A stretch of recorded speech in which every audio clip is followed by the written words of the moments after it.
या बैलगाडी शर्यत क्षेत्रातला देव रुस्तम वधवादश मिंदे केसरी बकासूर आणि बकासूरला आजच पवनी टाकलेले फोटो तुमच्या समोर आहे।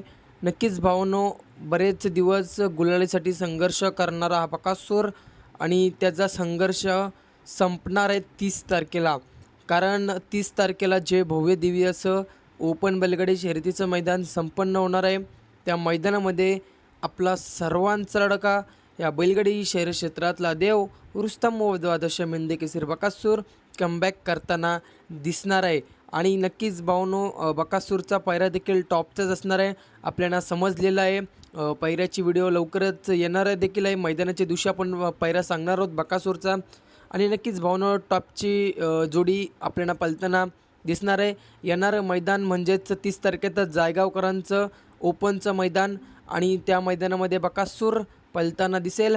आज बकासूरला पवनी टाकलेले फोटो तुमच्या समोरच आहे। नक्कीच भावांनो, बकासूरचं व्यायाम चालू आहे सध्या आणि जो दररोज गुलाल घेणारा बैल तो आता सध्या गुलालासाठी संघर्ष करत आहे। असो, लवकरच बकासूरचा गुलाल होईल। तुम्हाला बकासूरचा इतिहास तर माहितीच आहे। 1 आणि 2 हारामुळे आपल्या बकासूरचा इतिहास काही संपत नसतोय। त्यामुळे भावांनो, नक्कीच आपला बकासूर लवकरच कमबॅक करताना दिसेल। येणाऱ्या 30 तारखेला टॉपचं नियोजन केलेलं आहे। बकासूर येणाऱ्या 30 तारखेला 100% टॉप नियोजनामध्ये दिसेल। धन्यवाद।